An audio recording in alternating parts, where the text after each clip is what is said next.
चलो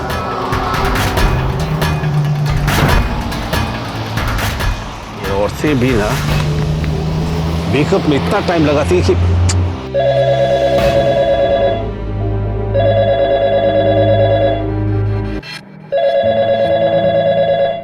अरे भाई कहाँ तुम लोग? मैं कब से फोन मिला रहा हूँ, देर हो रही है, हम लोग को निकलना है। अच्छा आप जल्दी से तैयार होके और वहां पे मेन रोड पे मिलो।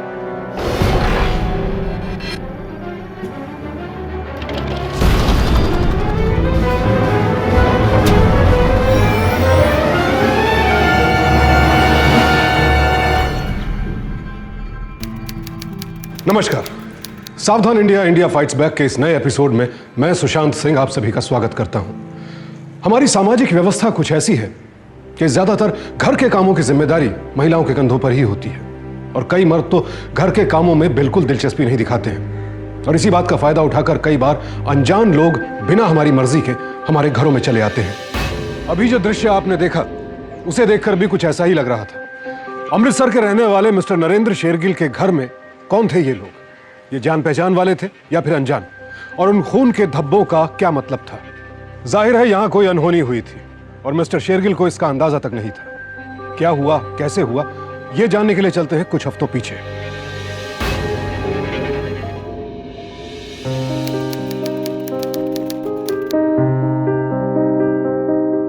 हाँ बोलो बोलो, क्या कह रहे थे?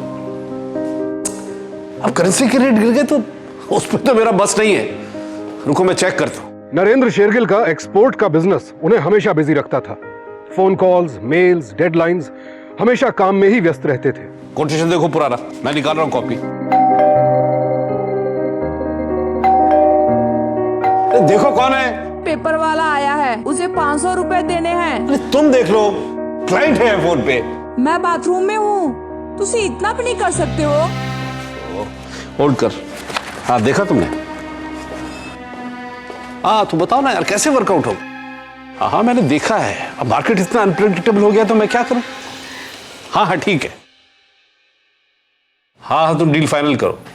मैंने चेक किया, 1% का फर्क विल मैनेज। खर्चे कम करेंगे और क्या। तुझे पैसे किसे दिए? अरे दिए थे, जो दरवाजे पे खड़ा था उससे दिए थे। चेहरा तो देखना चाहिए था।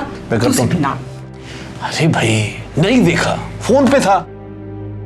मामा, पापा, इधर आना। क्यों है? क्या हुआ?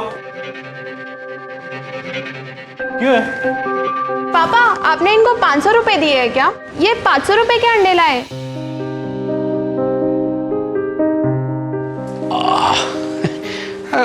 कोई गल नहीं, हो जाता है। मुझे क्लाइंट को बिल भिजवाना है। रेनी पुत्र, तू तो अपने पापा को सपोर्ट कर। 100 चीजें चलती है मेरे दिमाग में। पापा 500 रुपए के अंडे?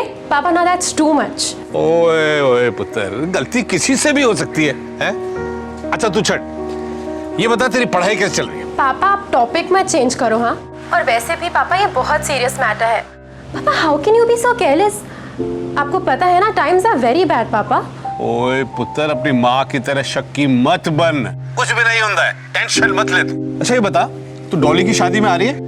नहीं पापा, मन तो बहुत कर रहा है, लेकिन आप जानते हैं ना, इट्स माय फाइनल ईयर। मैं क्लासेस नहीं मिस कर सकती। चल ठीक है पुत्र, तेरी मर्जी।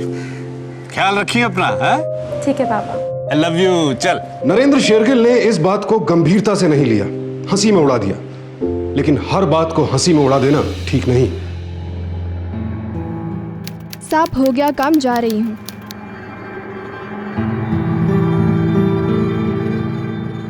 पेपर वाली घटना के बाद भी नरेंद्र के स्वभाव में कोई बदलाव नहीं आया। वो पहले की तरह ही लापरवाह रहे।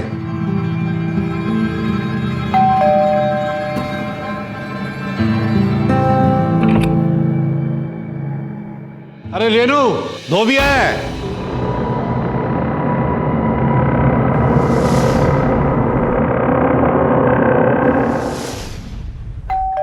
Company has just launch this oil collection, you know. एक बार अप्लाई करके देखो ना। तुसी आ गए आजा। आप बैठो, मैं आपके लिए चाय लाती हूँ। ये कलर बहुत वाइब्रेंट है। है ना? अच्छा, एक बार अप्लाई करके देखो ना। ये कलर अच्छा है ना? हाँ, काफी वाइब्रेंट है। देखो ना, इसके भी काफी सारे शेड है। 25% ऑफ चल रहा है इस पे। This is awesome.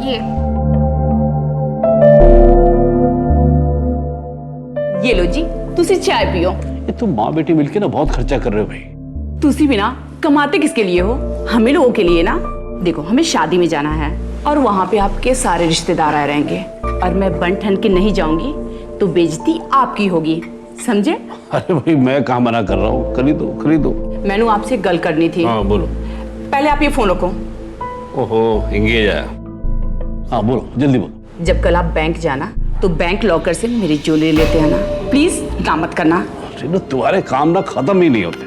जी, मैंने आपसे एक और गल करनी थी। मेरी रिस्ट वॉच नहीं मिल रही है, आपने देखा कहीं? अरे भाई, मैंने कहाँ देखी, मुझे क्या पता। आपको तो वैसे भी कुछ पता नहीं रहता जी। मैं ढूंढ रही हूँ, मिल नहीं रही है मेरी घड़ी। और ये क्या, फिर आप फोन पे लग गए? चलो फोन रखो, आप रखो ना। हेलो, तुसी भी ना। अरे हाँ ठीक है। इस तरह से अचानक किसी चीज का गायब होना शायद एक संकेत था कि भविष्य में कोई बड़ी घटना भी घट सकती है। लेकिन शेरगिल परिवार शादी ब्याह के माहौल में व्यस्त था, सो किसी ने भी इस बात पर ज्यादा गौर नहीं किया। और यही गलती ज्यादातर परिवार करते हैं। और दूसरी बड़ी गलती करते हैं कि अनजानों के साथ घर की निजी बातें शेयर कर बैठते हैं। तो क्या यह मामूली सी दिखने वाली घटना भी किसी बड़े हादसे का रूप ले सकती थी? तुसी कहाँ जा रहे हो? आपको पता है ना कि आज दोपहर में हमें शादी के लिए जाना है। अरे क्लाइंट का अर्जेंट शिपमेंट है, फौरन वापस आ जाऊंगा। अच्छा ठीक है, आप जा रहे हो तो रास्ते में वो ड्राई क्लीनर की दुकान पड़ेगी, उससे प्लीज बोल देना कि मेरी साड़ियाँ दे जाए, प्लीज। तुम भी ना। पापा, सुनो सुनो सुनो, शादी में पहनने के लिए मेरे पास मैचिंग इयररिंग्स नहीं है। कुछ दूसरे पहन ले पुत्र, और कुछ भी खरीदने वाला नहीं हूं मैं। शॉपिंग पे पहले ही बहुत खर्चा हो चुका है, समझी? तेरी शादी नहीं हो रही कि हर चीज नहीं चाहिए। और हाँ, ठीक 2 बजे मेन रोड पे आ जाना, मैं वहीं से पिकअप करूंगा तुम दोनों को, ठीक है? लेकिन आप मत भूलना। हाँ, लेट मत करना। Bye bye bye bye. बेटा। ये बता,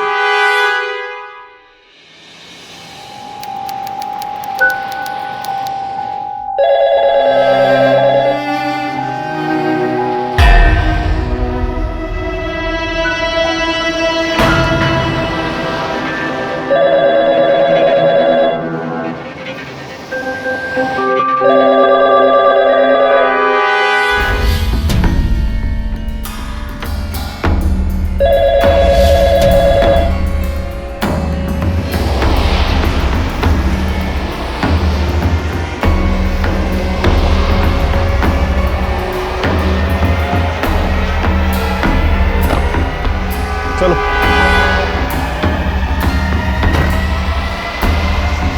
ये औरतें भी ना मेकअप में इतना टाइम लगाती है कि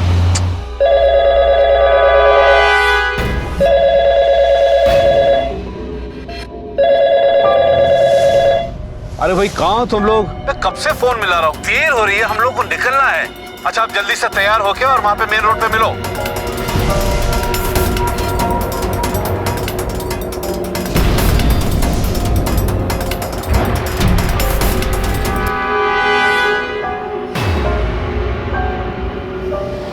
ढाई बज रहे हैं, लेकिन उन लोगों का कोई पता ही नहीं।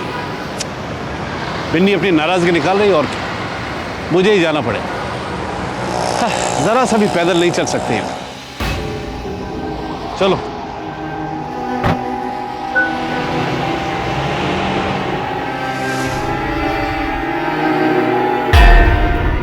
अरे बिन्नी, तैयार हो?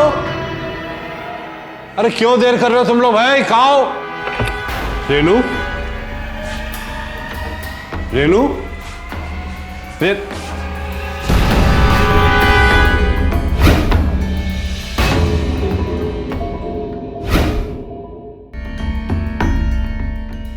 रेनू, नहीं बेटा, ये क्या हो गया?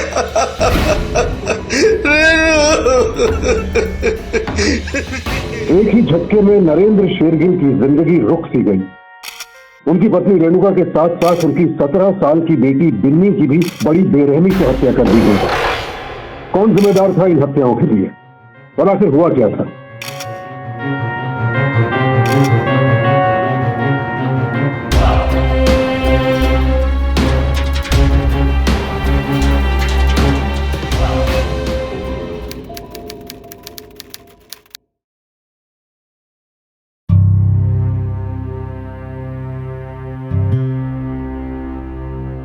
सत श्री अकाल शेरगिल जी, मैं इस केस का इन्वेस्टिगेशन ऑफिसर हूं, मनदीप सिंह।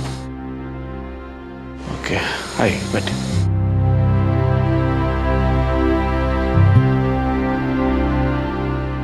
सॉरी शेरगिल जी, वेला तो नहीं है इन बातों को पूछने का, पर अब इन्वेस्टिगेशन आगे बढ़ानी है तो पूछना तो पड़ेगा ही ना जी। शेरगिल जी, ये जो हत्या हुई है ना, ये लूटपाट के इरादे से हुई है। क्या आप मुझे बता सकते हैं कि ये आपके घर से और क्या क्या चोरी हुआ है? सारे गहने जो एक दिन पहले ही मैं बैंक के लॉकर से ला के रखे थे, और करीब 4 लाख कैश। ये गहने तकरीबन कितनी कीमत के होंगे जी? 6 लाख। शेरगिल जी, ये किसी नए गिरोह का काम है। वैसे इस इलाके में ना काफी टाइम से एक रघु नाम का गिरोह बहुत सक्रिय हुआ पड़ा है, पर ये जो तरीका है ना, ये रघु गैंग से मिलता नहीं है जी।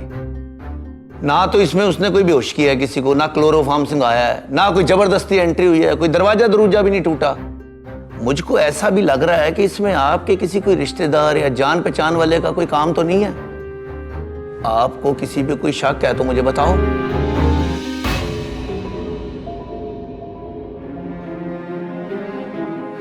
शेरगिल जी, मुझे जरा आपके कार की तफ्तीश करनी पड़ेगी। जी चलिए। आइए।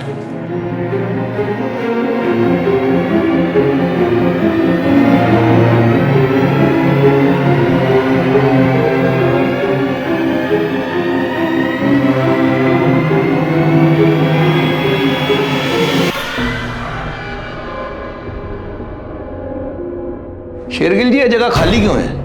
इधर कोई तस्वीर नहीं थी? थी, दरबार साहब की तस्वीर थी। सर, उसका फ्रेम सोने का था। तभी डकैत ले गए जी।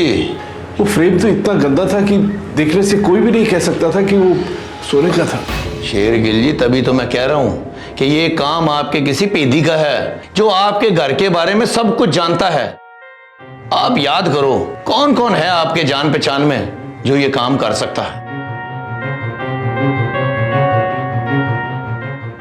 कोई सर्वेंट मेड वगैरह आते हैं आपके यहाँ?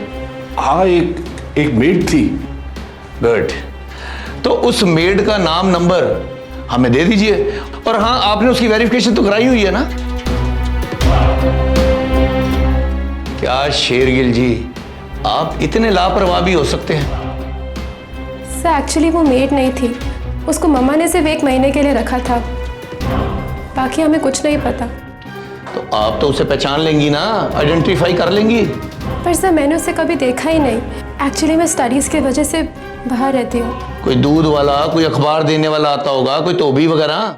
सब दूध वाला, उसका नाम गणेश था। गणेश। शेरगिल जी, आप जैसे नागरिकों की लापरवाही की वजह से ना अपराधी अपराध करके निकल जाते हैं और हम लोग इन्वेस्टिगेशन शुरू ही नहीं कर पाते। चड्डा, इस इलाके के सारे दूध बेचने वाले, अखबार फेंकने वाले और मेड्स को थाने में बुला। मैं उनसे खुद पूछताछ करता हूं। मुझे शेरगिल साहब का केस जल्द से जल्द सॉल्व करना है। चंगा शेरगिल जी, चलता हूं मैं।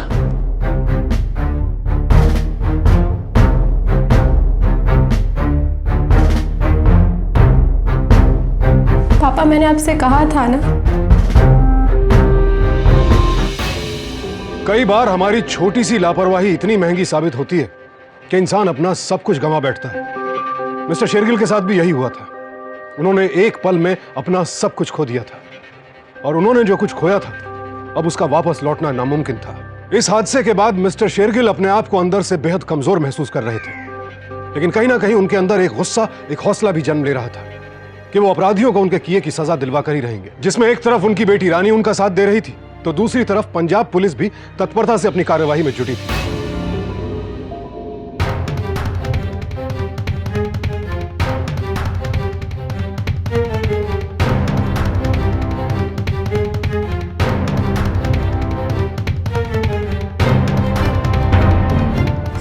मैंने ही काम करती यहाँ पर, राधिका काम करती। 1 महीना हो गया मैडम ने उसे निकाल दिया, पर अब सुनीता काम करती यहाँ पर। कहाँ मिलेगी ये सुनीता?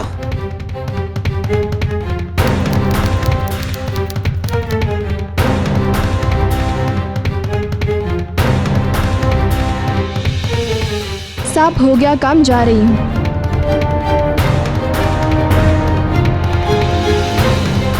मैंने नहीं देखा। वो शेरगिल जी, वो ये तो कह रही है कि ये आपके घर में काम करती थी और आप कह रहे हो कि आपको पता ही नहीं है। कमाल है भाई। चड्डा, वो जाओ उन चारों को भी उठा के ला जो इनके घर में अखबार फेंकते हैं सवेरे। कमाल है शेरगिल जी आपकी भी, आपके घर पे नौकरानी काम करती है और आपको पता नहीं।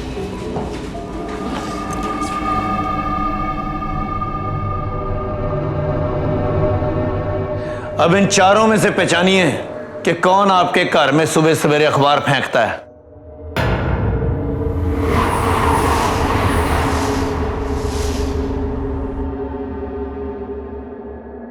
मैंने कभी ध्यान ही नहीं दिया।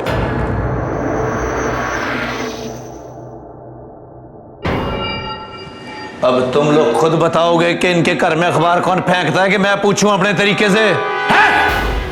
साहब हमें कुछ पता नहीं साहब। तो किसे पता बे? साहब हम किसी तरह अपना पेट पालते हैं साहब। साहब एक नया लड़का है जो 2 दिन से दिखाई नहीं दे रहा साहब। चड्डा, यस सर। इससे नंबर ले उसका जो नया पेपर वाला आया है, हुलिया ले और उसको उठा के ला। जाने दे इन चारों को। चलो चलो। देख रहे हैं शेरगिल जी, आपकी वजह से हमारे को कितनी परेशानी हो रही है। आपकी एक छोटी सी लापरवाही की वजह से ना हम लोग केस की इन्वेस्टिगेशन नहीं शुरू कर पा रहे।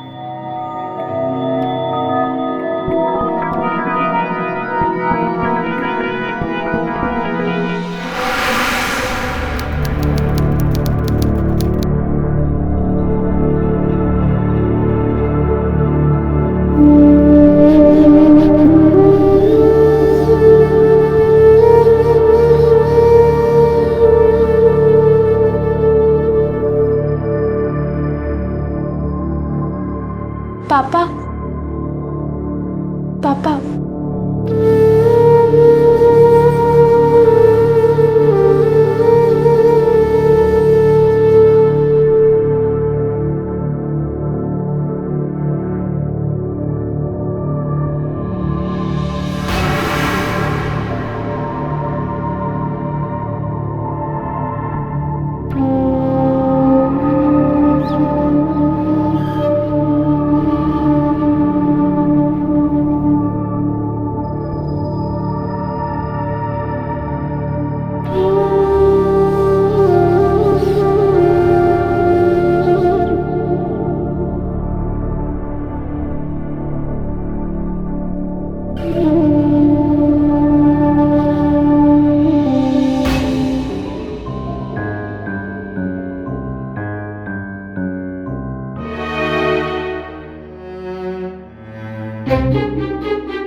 पापा, पापा ये देखिए, बिन्नी के नाम से गोल्ड इयररिंग्स का बिल, और ये उसी दिन का है जिस दिन 16th जून।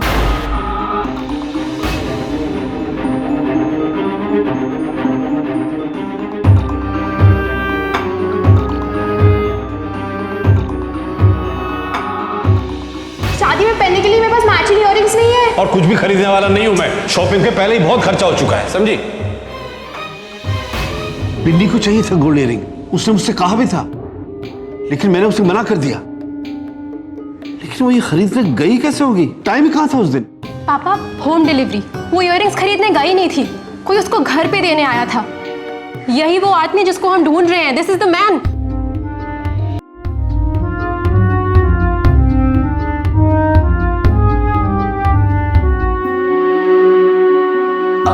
हेलो मनदीप जी। हाँ सर, उस दिन हमारी शॉप से इयररिंग्स की डिलीवरी हुई थी। ओए वो तो मुझे भी पता है, तेरी शॉप से डिलीवरी हुई थी। वो बंदा ला जो इनके घर पे जाके डिलीवर करके आया था। सर आपको कोई गलतफहमी है, हमारे यहाँ से होम डिलीवरी नहीं हुई थी, एक बंदा आकर लेके गया था। कौन था वो जो मेरी बेटी के लिए इयररिंग खरीद के लेके गया था? एक 24-25 साल का बंदा था। तेरे यहाँ ये कैमरे लगे हैं ना, मेरे को सीसीटीवी फुटेज दिखा उस दिन की निकाल के सारी। सर हमारे यहाँ पे सीसीटीवी फुटेज 3 दिन के बाद ऑटो डिलीट हो जाती है, लेकिन आपको उसकी डिटेल मिल सकती है। वो कैसे? क्योंकि सर उन्होंने क्रेडिट कार्ड से पेमेंट किया था। जाके जल्दी से क्रेडिट कार्ड की डिटेल लेके आ। Okay sir.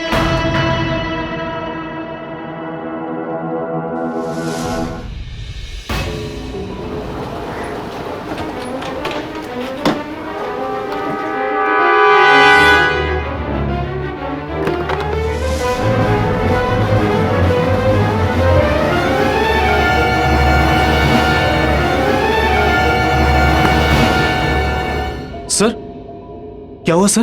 दस दूंगा तेरे को सब कुछ। इतनी जल्दी भी क्या है? सर लेकिन मैंने किया क्या है? मैंने कुछ कहा तूने किया है? सर आप मुझे ऐसे कैसे पकड़ सकते हैं? तुझे कैसे भी पकड़ सकता हूँ। ले चल इसको। मेरी बात सुनिए सर। नाम बोल। हर्ष मखीजा। 16 जून को तो बिन्नी शेरगिल से मिला था। सर मैंने पहले ही कहा सर, मैंने कुछ नहीं किया सर, गुरु साहिब जी की कसम। कसम नहीं, हाँ या ना? सर मैं उसे मिला था सर, मैं उसे पसंद करता था, लेकिन आज तक मैं उसे बता नहीं पाया। एक दिन उसका फोन आया। पापा वो फैशन का सेंस बिल्कुल नहीं। अगर मेरे को मैचिंग ज्वेलरी ना मिली तो लुक स्पॉइल हो जाएगा, पर अब उन्हें कौन समझाएगा। वो रूबी वाली इयररिंग्स काश मेरे पास होती। छोड़ो। अच्छा कोई आया है, मैं तुम्हें बाद में कॉल करती हूँ। Okay bye. सर मुझे लगा ये अच्छा मौका है उसे इम्प्रेस करने का सर, इसलिए मैंने फॉरेन इयररिंग्स खरीदी और उसे देने चला गया। तुम हाँ मैं। यहाँ कैसे? सी तुम्हारे लिए एक सरप्राइज था। Surprise?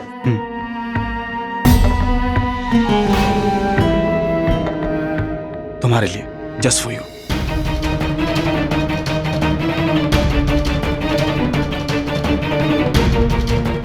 Low, keep this is for you.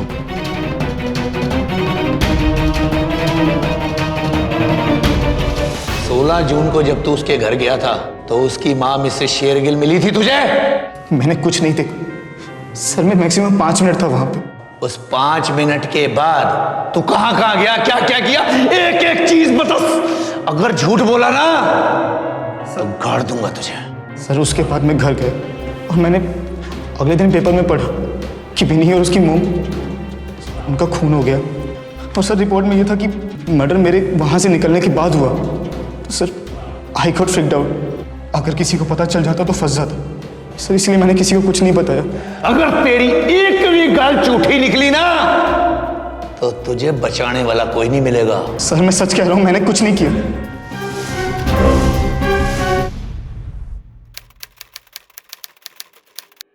हर्ष ने कुछ नहीं किया। पुलिस ने सब चेक किया, बैकग्राउंड वेरीफाई किया। There is nothing suspicious. झूठ बोल रहा है वो ये हत्यारा। नो पापा, ही इज इनोसेंट। और वैसे भी मैं उसे पहले से ही जानती हूँ पापा। पहले से? बिनी के फ्रेंड्स बुक पे उसकी प्रोफाइल देखी थी मैंने। वो लोग करीबन 1 साल से एक दूसरे को जानते हैं। He is not the killer. कैसा बाप हूं मैं, कुछ भी केयर नहीं किया मैंने। कौन मेरे घर में आता है, मेरी बेटी का कौन फ्रेंड है, कौन लोफर उसे गिफ्ट देता है, आई डोंट नो एनीथिंग। पापा प्लीज अपने आप को संभालिए, और वैसे भी अब इन सब बातों का कोई फायदा नहीं।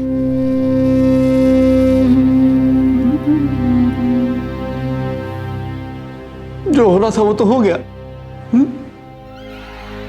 लेकिन पुलिस भी अभी तक किसी को नहीं पकड़ पाई जिसने रेनू और बिन्नी को अभी तक खुलेआम कुछ करना चाहिए रेनी। जब तक मैं खूनी को पकड़ नहीं लेता मैं चैन से नहीं बैठूंगा। मैं कुछ करूंगा। I have to do something. पापा, हम कुछ नहीं कर सकते और वैसे भी हमें कुछ पता ही नहीं है। We are completely clueless.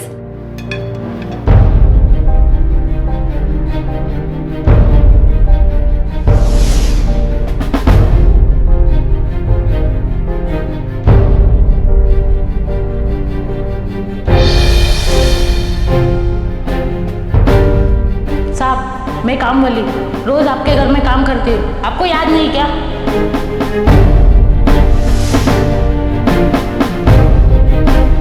साहब, मैं पेपर वाला, आपके इधर साहब रोज पेपर डालता हूँ, आप पहचाने नहीं सर? साहब मैं धोबी हफ्ते में 3 दिन आता हूँ, पहचाने नहीं क्या? साहब मैं धोबी साहब, मैं पेपर वाला। पहचाने नहीं क्या? आपको याद नहीं क्या? पहचाने नहीं क्या? आपको याद नहीं क्या? पहचाने नहीं सर?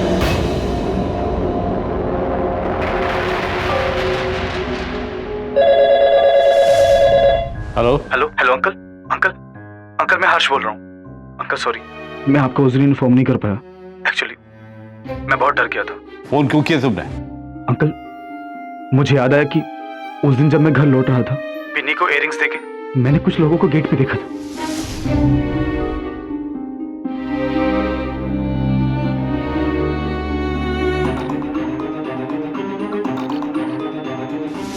औरत भी थी? चेहरा तो याद नहीं है, लेकिन मैंने इतना देखा कि वो लोग घर के अंदर जा रहे थे। और कुछ याद है तुम्हें? अब हाँ, बैग।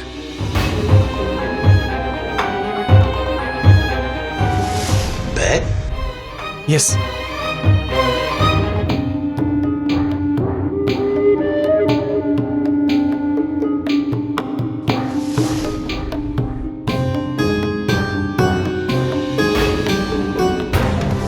याद है बेटा, वो कॉस्मेटिक बेचने वाली लड़की वो लेके आती थी ऐसा बैग, लेकिन वो तो अकेले आती थी। पापा, कॉस्मेटिक वाली? हाँ, कॉस्मेटिक बेचने वाली लड़की, वो door to door sales girl, वो लेके आती थी ऐसा बैग। पापा, लेकिन मम्मा ने, बिन्नी ने मुझे कुछ नहीं बताया इस बारे में। बेटा नहीं आई थी, 1-2 बार देखा उसे, और बिन्नी तो उससे बहुत बात करती थी। आपको याद है वो किस कंपनी से थी? कुछ इन्फॉर्मेशन? नहीं, ये तो याद नहीं आ रहा है, लेकिन एक मिनट।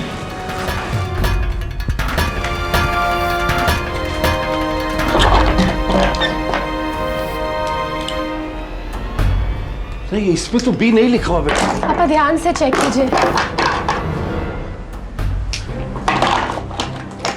नहीं बेटा, कुछ भी नहीं है।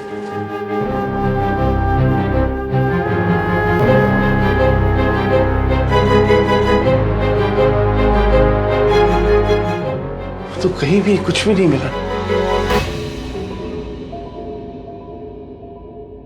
शेरगिल जी, आपके घर से कोई भी कॉस्मेटिक पैक नहीं मिला।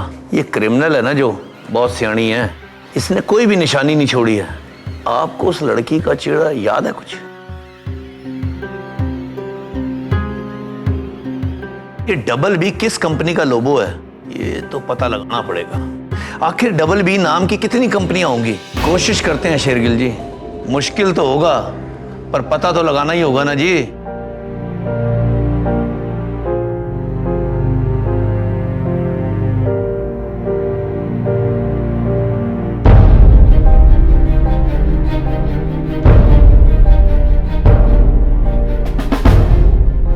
हेलो, हाँ, आप किसी कॉस्मेटिक कंपनी को बैग सप्लाई करते हैं पिंक कलर का जिसपे डबल बी लिखा हुआ है? करते हैं? क्या नाम है कंपनी का? Bold and beautiful. जी, thank you bold and beautiful. हमारी छोटी सी कंपनी है, सेल्स गर्ल घर पे जाके कॉस्मेटिक सामान बेच के आती है। लेकिन सेल्स बॉय भी तो होंगे ना साथ साथ जाने के लिए? जी नहीं, सेल्समैन हमारे पास नहीं है क्योंकि उनकी जरूरत ही नहीं है। कितनी लड़कियां आपके पास काम करती हैं? उन सबका रिकॉर्ड होगा ना आपके पास? जी सर। वो मुझे दिखाओ।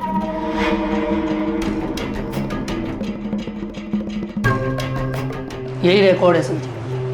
देखो शेरगिल जी, इसमें से पहचानो। कुछ कह नहीं सकता, मैंने कभी देखा ही नहीं। एक बात बताओ, कोई हाल फिलहाल में कोई कुड़ी काम छोड़ के गई है यहाँ से? जी सर, दिखाता हूँ मैं। बताओ कौन है?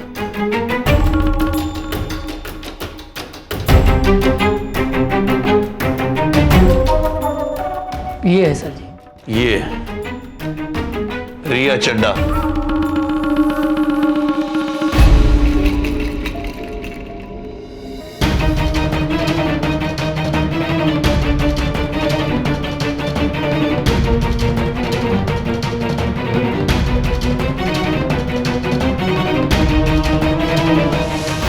पुलिस ने काफी छानबीन की, अपने इन्फॉर्मर्स को अलर्ट किया, हर थाने में उस लड़की की तस्वीर भिजवाई, लेकिन उसका कहीं कुछ पता नहीं चला। जाहिर है लड़की बेहद शातिर थी, इसलिए उसने अपना कहीं कोई निशान नहीं छोड़ा था। थक हार कर पुलिस ने फाइल को बंद कर दिया, लेकिन अब भी एक शख्स था जो हार मानने के लिए तैयार नहीं था।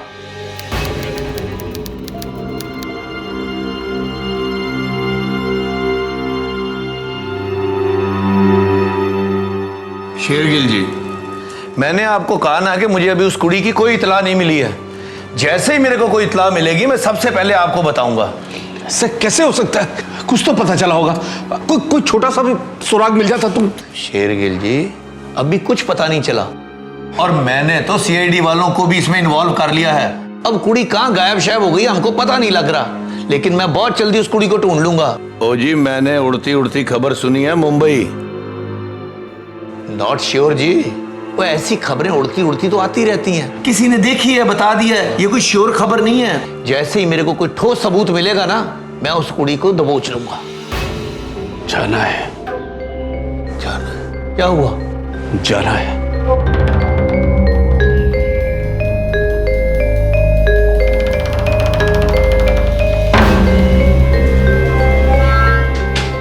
पापा, पापा आप ये पैकिंग क्यों कर रहे हैं? बेटा मैंने सारे इंतजाम कर दिए, तुम्हारे अकाउंट में पैसे भी ट्रांसफर कर दिए। मेरे पीछे से तुम्हें कोई तकलीफ नहीं होगी, और अच्छे से पढ़ना बेटा। पापा मैं आपसे क्या पूछ रही हूँ और आप क्या जवाब दे रहे हैं? आप अब क्या करने वाले हैं पापा? पता नहीं बेटा, मैं खुद नहीं जानता, लेकिन इतना जानता हूं कि अगर मैं भी चुपचाप बैठ गया तो वो खूनी सेल्स गर्ल कभी भी नहीं पकड़ी जाएगी। मैं मुंबई जाऊंगा और उसे ढूंढूंगा जहां पे वो आखिरी बार दिखाई दी थी। पापा ये इन्फॉर्मेशन गलत भी हो सकती है और पुलिस वहां खुद जा सकती है ना। मुझे उस रिया को ढूंढना है बेटा, और उसे सजा दिलवानी है, वरना रेनू और बिन्नी की आत्मा को कभी शांति नहीं मिलेगी, और ना ही मुझे। पापा मुंबई एक बहुत बड़ा शहर है, आप उसे कहां तक ढूंढते रहेंगे? गली गली में ढूंढूंगा मैं उसे, हर कॉस्मेटिक की दुकान पे जाऊंगा, हर फैक्ट्री में जाऊंगा, लेकिन उसे ढूंढूंगा बेटा। किसी ने तो उसे देखा होगा, कोई तो सुराग मिलेगा मुझे। You take care.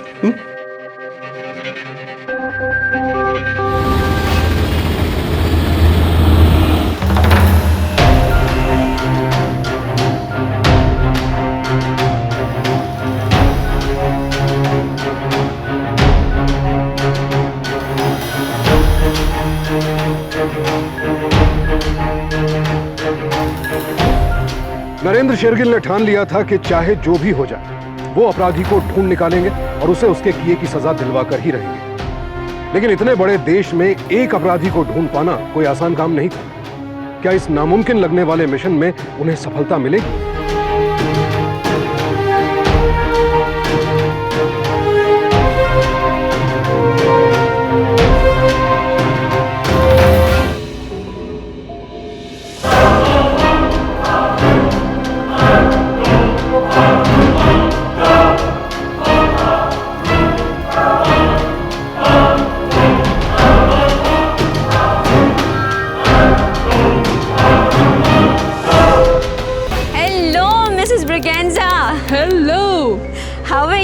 I'm fine. A very good morning. Same to you. Please be seated. Thank you. बताइए मिसेस ब्रिगेंजा, कैसी है आप? आपका मूड थोड़ा सा ऑफ लग रहा है, क्या हुआ? कोई बात नहीं, आपके सामने अभी निशा है, तो आपको फिक्र करने की कोई ज़रूरत नहीं है। आपके लिए ना मेरे पास बहुत सारे अच्छे अच्छे ब्यूटी प्रोडक्ट्स हैं। रुकिए, मुझे तुम्हारा ही इंतजार था। मैं जानता था तुम मुझे यही मिलोगी। आप कब आई तुम? अमृतसर से मुंबई?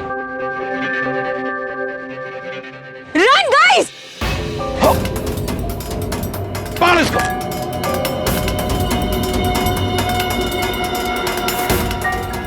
बस बस बस बस बस, बहुत पजली।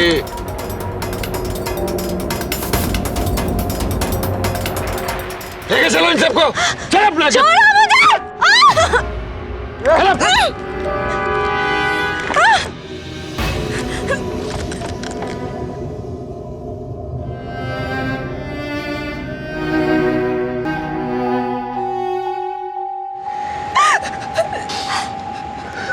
रिया, निशा, कितने नाम है तुम्हारे? जाओ, पुलिस तुम्हारा असली नाम निकलवाएगी।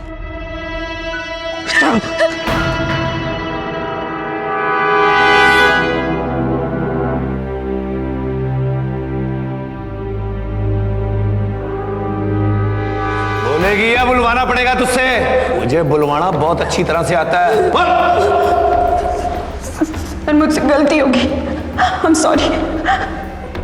मुझे माफ कर दीजिए सर। कब से कर रही है ये सब? दो साल नहीं, 1.5 साल से। 1.5 से या 2 से? 1.5 साल से। कितने घरों को लूटा है तूने आज तक? सिर्फ 3 घर। किसी ने तुझे पकड़ा नहीं आज तक? मैं अपना एड्रेस बदलती थी, मैं अपना फोन नंबर बार बार चेंज करती थी, और ये गिल जैसी कोई ना कोई फैमिली मुझे बार बार मिलते रहते थे। मिलते रहते थे मतलब सर ऐसी स्टूपिड इनोसेंट फैमिली जो अपने घर के बारे में सब कुछ बता देते। जब कल आप बैंक जाना तो बैंक लॉकर से मेरी ज्वेलरी लेते आना, प्लीज ना मत करना। और तू उसका फायदा उठा लेती थी, हैं? उस दिन क्या हुआ था, सच सच बोल। उस दिन मुझे पता था सारे लोग शादी पे जाने वाले थे, और मैंने इसी मौके का फायदा उठाया। उस दिन नमस्ते आंटी। नमस्ते पुत्र। कैसी हैं आप? मैं ठीक हूँ, आप कैसे हो? मैं बढ़िया हूँ। अच्छा, ये मेरे कलीग हैं। एक्चुअली आंटी, इस एरिया में ना मुझे आज कई सारे घरों पे जाना है, तो मेकअप का सामान इतना ज़्यादा है कि बैग काफ़ी भारी हो गया है। इसी कारण मैं इन लोगों को लेके आई हूँ। चलेगा ना? कोई गल नहीं पुत्र, तुसी आ जाओ। जी थैंक यू। आइए।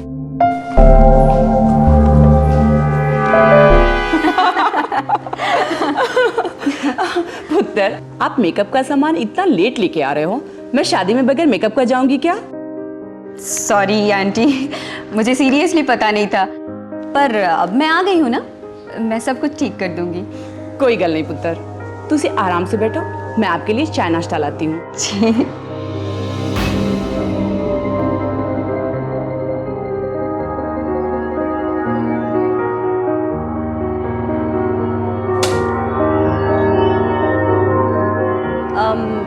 आंटी, अंकल घर पे नहीं है क्या? नहीं पुत्र, आज देखो ना, हमें शादी में जाना था और उन्हें ऑफिस का एक अर्जेंट काम आ गया, वो ऑफिस के लिए चले गए। और घर पे और कोई नहीं है क्या? नहीं पुत्र, बिनी है ना, ऊपर कमरे में पूजा कर रही है। ओह,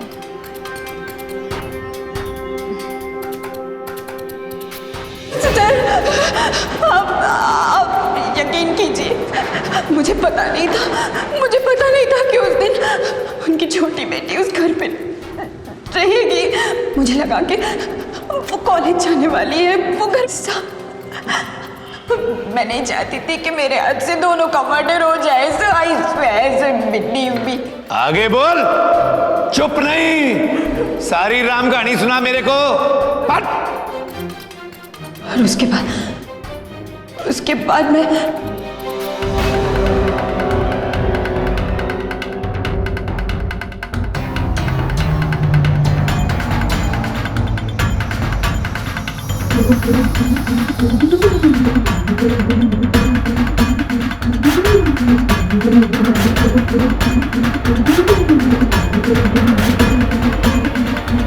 Thank you.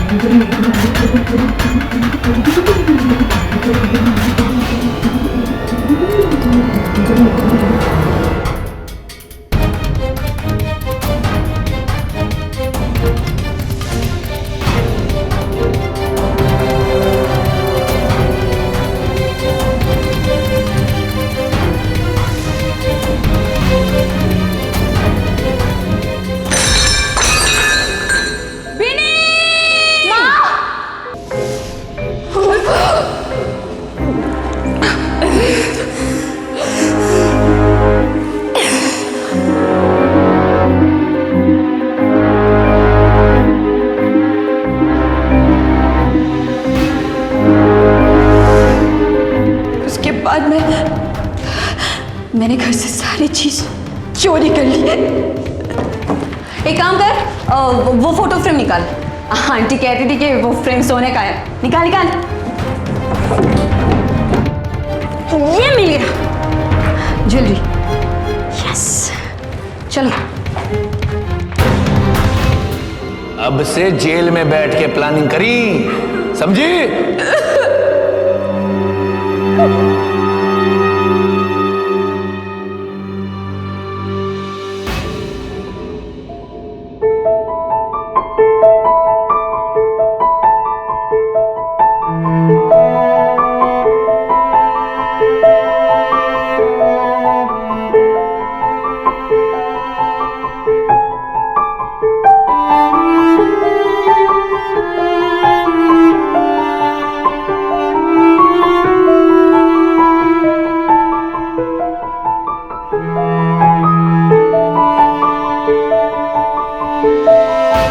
रिया, निशा, उसके कई नाम थे। हर नए शहर में एक नया नाम। जहां भी जाती किसी बड़े घर की महिला से कॉस्मेटिक्स बेचने के बहाने दोस्ती कर लेती और फिर मौका देखकर अपने दोस्तों की मदद से घर को लूट लेती। और वारदात के बाद कोई गवाह या सबूत ना रहे, इसलिए वो सामने आने वाले किसी भी इंसान का कत्ल करने तक से परहेज नहीं करती थी और इसीलिए हर बार साफ बच निकलती। लेकिन इस बार मिस्टर नरेंद्र शेरगिल ने अपने पक्के इरादे और कोशिशों से उसे ढूंढ निकाला और पुलिस की गिरफ्त तक पहुंचा दिया। पुलिस के सामने अपने कन्फेशन में उसने अपना असली नाम मालती सिन्हा बताया और अपने सारे अपराध कबूल किए। अदालत ने उसे शातिर, पेशेवर और आपराधिक प्रवृत्ति का मानते हुए आईपीसी के सेक्शन 302 के तहत उम्र कैद की सजा सुनाई गई। उसके दोनों साथियों को भी उम्र कैद की सजा हुई। तो जब अगली बार आपके दरवाजे पर कोई सेल्समैन, सेल्स गर्ल या और कोई अजनबी शख्स आएगा तो आप क्या करेंगे? जरूरी नहीं कि सामने वाला अपराधी या कातिल ही हो, लेकिन फिर भी सजग रहें। ध्यान रखें कि आपके घर कौन कौन आता है, किस वक्त आता है, आपके आसपास कुछ संदेहजनक तो नहीं हो रहा और कोई अजनबी व्यक्ति आपसे आपके बारे में जरूरत से ज्यादा जानकारी लेने की कोशिश तो नहीं कर रहा। क्योंकि सावधान रहेंगे, सतर्क रहेंगे, तभी सुरक्षित रह पाएंगे। इसी प्रार्थना के साथ अब मैं सुशांत सिंह आपसे विदा लेता हूं। फिर मुलाकात होगी ऐसी ही एक और सत्य घटना के साथ। देखते रहें सावधान इंडिया, इंडिया फाइट्स बैक।